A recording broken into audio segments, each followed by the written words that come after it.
Shalom saudara-saudara yang dikasihi Tuhan Yesus Kristus. Selamat pagi, selamat berjumpa dalam renungan pada pagi hari ini. Selamat beraktivitas dan selamat melayani Tuhan. Kita bersyukur karena kemurahan Tuhan. Hari ini kita boleh bangun dengan kekuatan baru. Semua karena anugerah Tuhan. Saat ini sebelum kita mendengarkan renungan firman Tuhan, marilah sama-sama kita berdoa. Bapa kami yang di sorga, Bapa dalam nama Tuhan Yesus Kristus, Tuhan dan Allah kami yang baik, kami bersyukur untuk berkat kemurahan-Mu, di sepanjang malam Tuhan sudah lindungi kami, dan pagi ini kami boleh ada sebagaimana kami adanya. Semua karena berkat kemurahan Tuhan. Saat ini kami mau mendengarkan sabda firman-Mu. Jamah hati kami Tuhan, berikan pengertian yang baru, untuk kami memahami firman-Mu dan taat melakukan kehendak-Mu. Dalam nama Tuhan Yesus, kami berdoa. Haleluya. Amin. Sahabat suara kasih, ayat pembacaan Alkitab kita hari ini terambil dari 2 Samuel 7 yang ke-6 sampai 11. 2 Samuel 7 ayat 6 sampai 11. Aku tidak pernah diam dalam rumah sejak aku menuntun orang Israel dari Mesir sampai hari ini. Tetapi aku selalu mengembara dalam kemah sebagai kediaman.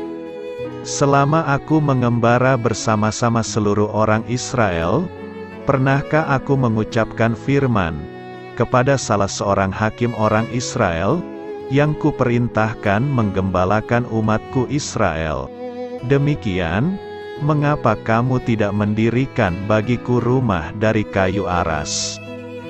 Oleh sebab itu, beginilah kau katakan kepada hambaku Daud, beginilah firman Tuhan semesta alam, akulah yang mengambil engkau dari padang, ketika menggiring kambing domba, untuk menjadi raja atas umatku Israel. Aku telah menyertai engkau di segala tempat yang kau jalani, dan telah melenyapkan segala musuhmu dari depanmu. Aku membuat besar namamu, seperti nama orang-orang besar yang ada di bumi. Aku menentukan tempat bagi umatku Israel dan menanamkannya, sehingga ia dapat diam di tempatnya sendiri, dengan tidak lagi dikejutkan, dan tidak pula ditindas oleh orang-orang lalim seperti dahulu. Sejak aku mengangkat hakim-hakim atas umatku Israel, aku mengaruniakan keamanan kepadamu daripada semua musuhmu. Juga diberitahukan Tuhan kepadamu, Tuhan akan memberikan keturunan kepadamu. Sahabat suara kasih, ayat emas renungan kita hari ini adalah 2 Samuel 7 ayat 8. Oleh sebab itu, beginilah kau katakan kepada hambaku Daud, beginilah firman Tuhan semesta alam, akulah yang mengambil engkau dari padang, ketika menggiring kambing domba, untuk menjadi raja atas umatku Israel. Judul renungan kita hari ini adalah Membuang Kesombongan Kita, ditulis oleh Os Hilman. Sahabat suara kasih, saat Daud sudah beranjak tua, Nabi Nathan meresponi gagasan Daud untuk membangun sebuah kemah sebagai tempat menempatkan tabut perjanjian. Tuhan mengingatkan Daud melalui Nabi Nathan tentang bagaimana dan di mana Daud harus membawanya. Mari mengingat bahwa sebelum menjadi raja, Tuhan sendiri yang memilih Daud dari ladang penggembalaan domba untuk menggembalakan suatu bangsa. Tuhan juga yang menyediakan kemenangan di setiap pertempuran yang dihadapi Daud dan bangsanya. Lewat penyertaan Tuhan, Daud tak pernah sekalipun kalah dalam pertempuran. Pernahkah kamu tergoda untuk membanggakan pencapaianmu, seolah-olah itu adalah kesuksesan yang kamu capai sendiri? Pernahkah kamu berpikir kemakmuran yang kamu punya saat ini kamu peroleh berkat kepintaranmu? Apakah kesuksesanmu saat ini menjadi kesaksian bagi orang lain bahwa Tuhan adalah penguasa segala aspek kehidupanmu, bahkan dalam hal kelimpahan materi? Godaan terbesar yang akan selalu kita hadapi dalam hidup adalah rasa bangga atau sombong atas apa yang kita punya. Kalau kita berpikir kesuksesan yang kita peroleh adalah hasil dari usaha kita sendiri, kita menghina Tuhan dan membuka pintu menuju kesombongan. Amsal 29 ayat yang ke-23 mengatakan, keangkuhan merendahkan orang, tetapi orang yang rendah hati menerima pujian. Kesuksesan juga bisa jadi ujian yang jauh lebih besar daripada penderitaan. Oswald Chambers berkata, tidak semua orang bisa membawa secangkir penuh air tanpa tertumpah, karena ketinggian bisa saja mendadak berubah menjadi kesombongan dan kejatuhan. Kesuksesan adalah ujian hidup yang paling sulit. Kesuksesan bisa menjadi tempat bertumbuhnya sikap puas akan diri sendiri, dan mulai sombong akan apa yang dimiliki. Sahabat Suara Kasih, apakah kamu memahami kebenaran tentang siapa dirimu?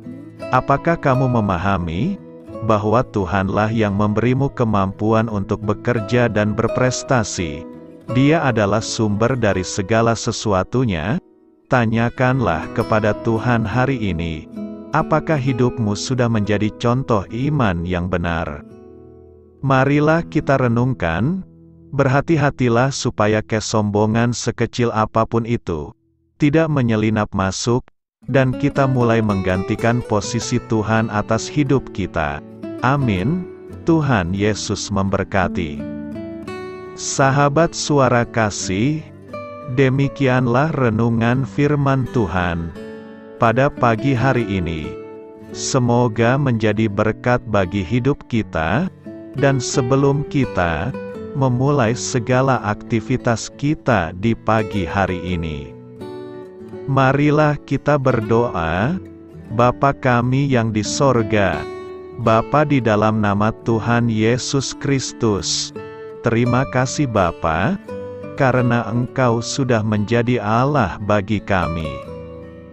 Kami juga bersyukur Bapa, untuk pertolongan-Mu, penyertaan-Mu, dan atas berkat-Mu di dalam kehidupan kami. Kami berbahagia dan bersyukur Bapa, untuk kebaikan-Mu di pagi hari ini.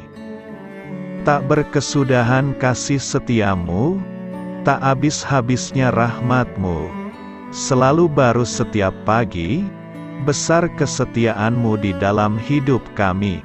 Terima kasih untuk firman-Mu. Pada pagi hari ini ya Bapa, kami mau belajar dan terus belajar tentang firman-Mu. Firman-Mu yang menguatkan dan meneguhkan iman percaya kami. Firman-Mu yang mengubahkan kehidupan kami. Kami mau berjalan bersama dengan Engkau di sepanjang kehidupan kami Bapa, agar kami tidak tersesat di dalam dunia ini. Terima kasih Bapa, buat kesempatan dan nafas kehidupan yang masih Engkau berikan. Kami mau memakai kehidupan kami untuk hormat dan kemuliaan nama-Mu. Segala pergumulan dan masalah hidup kami serahkan di dalam tangan-Mu. Engkau yang akan menyelesaikannya bagi hidup kami. Kami hanya berharap kepada-Mu, Bapa. Hamba berdoa untuk saudara-saudara kami yang sudah mendengarkan renungan firman-Mu pada pagi hari ini, yang saat ini sedang mengalami sakit penyakit, pergumulan, masalah, kebutuhan ekonomi. Kiranya Engkau yang jamah, sembuhkan dan pulihkan. Berkati juga perekonomian mereka, serta berikan jalan keluar di setiap pergumulan masalah yang mereka sedang hadapi. Dan ajarlah kami Bapa, untuk selalu berharap dan percaya sepenuhnya kepada Tuhan Yesus. Kiranya Engkau yang terus memberkati kehidupan kami, keluarga kami, dan sanak saudara kami. Daerah tempat tinggal kami, bangsa dan negara kami, pemerintah-pemerintah kami, biarlah semuanya dalam perlindungan-Mu Bapa, dan jadilah sesuai dengan kehendak-Mu yang terbaik di dalam kehidupan kami. Dan pada pagi hari ini ya Bapa, kami mau berterima kasih buat perlindungan-Mu di sepanjang malam yang telah kami lewati. Pagi hari ini, kami akan memulai aktivitas kami sebagaimana mestinya. Kami yakin dan percaya, perlindungan-Mu tetap ada di dalam hidup kami, dan juga di sepanjang hari yang akan kami lewati ini. Terima kasih Bapa. Inilah yang menjadi doa dan permohonan kami. Dalam nama Tuhan Yesus Kristus, kami berdoa. Amin.